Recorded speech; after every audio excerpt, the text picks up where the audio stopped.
सभी किसान भाइयों को नमस्कार। पिता समान बुजुर्गों, नौजवान साथियों, मेरी माताएं बहनें जो कृषि एवं सिंचाई कार्यों में अपना महत्वपूर्ण योगदान दे रही हैं, उन सभी को सादर प्रणाम, आदाब, सत श्री अकाल। किसान भाइयों, आज 2 नवंबर सन 2025 है।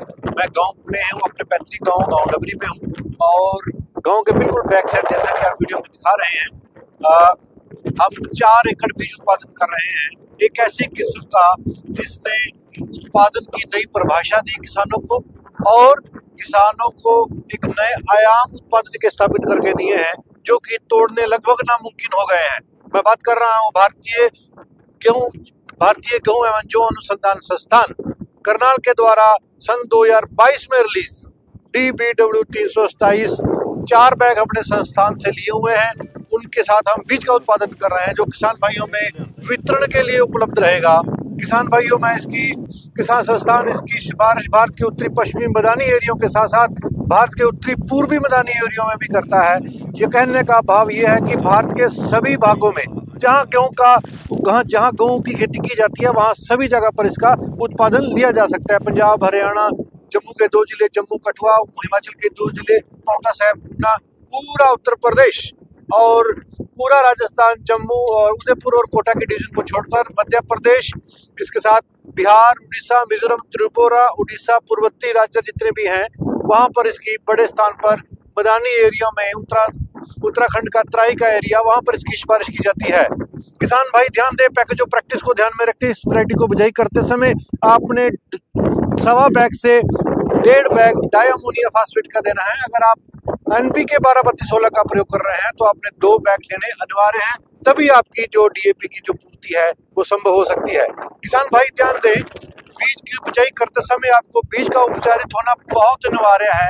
अगर आपका बीज उपचारित नहीं है तो आपकी नींव कमजोर रह जाती है, क्योंकि उपचारित बीज से अगर ट्रैबुकेनाजोल, क्रमबॉक्सिन प्लस थेराम 37.5%, बीटावैक्स पावर धानुका की आती है, उसके साथ आपने बीज का उपचारित करना बहुत जरूरी है। क्यों ये जो बीज उपचारित है ये हमारी फसल को कंडुआ रोग, करनाल बंड, गंगयारी रोग और बहुत सारी लीफ की बैक्टीरियल लीफ ब्लाइट जैसी भयानक बीमारियों से बचाने का काम करता है।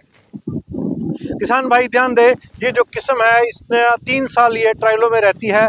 इसका जो चेक लगता है, कंपटीशन में लगती है, 2967 और 386 मुकाबले में लगती है और DBW 327 2967 से 35% उत्पादन अधिक देती है और 3086 से 13% उत्पादन अधिक देकर यह जिता देती है कि आने वाला कल मेरा है और मैं 2967 का जगह ले रही हूँ। ये अब मुमकिन हो गया है कि पूरे भारत में DBW 327 के ब्रीडर बीज का जो इंटेंट है, जो भारत सरकार के पास ब्रीडर सीड की डिमांड जाती है, वो पहले कभी 2967 हुआ करती थी, हजारों क्विंटलों में उसकी डिमांड हुआ करती थी ब्रीडर सीड की।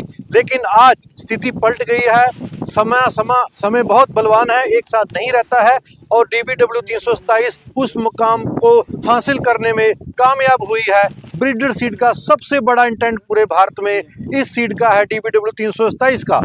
आप इसकी पहचान देख सकते हैं, किसी भी प्रकार की मिट्टियां हैं, किसी भी प्रकार का पानी है, कोई भी राज्य है, सभी राज्यों की सीमा को तोड़कर इस किस्म में भरकस, भरपूर और रिकॉर्ड उत्पादन दिया है। पिछले 3 साल का अनुभव हम आपके साथ साझा कर रहे हैं किसान भाइयों।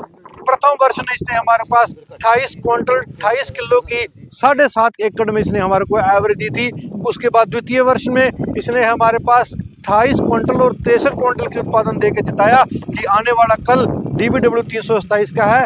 और पिछले साल भी इसने हमारे को रिकॉर्ड उत्पादन दिया है, 27.5 क्विंटल का उत्पादन दिया। इस वैरायटी ने अपने आप में नायाब तोहफे के रूप में उभर कर सामने आई है। किसान संस्थान ये भी बताता है कि आप इसकी बिजाई 25 अक्टूबर से लेकर 10 नवंबर के बीच में रिकमेंड करते हैं और मैं ऐसा मानता हूं कि मौसम में बदलाव के कारण संस्थान किसान भाई इसकी बिजाई 1 नवंबर से लेकर और 12-13 नवंबर तक आसानी से कर सकते हैं। किसान भाई यहाँ ध्यान दें, संस्थान के द्वारा ये पूर्ण रूप से बताया गया है कि ये जो किस्म है ये मात्र 155 दिन लेती है, 153 से 155 दिन में अपनी परिपक्व अवस्था को पूरा कर लेती है।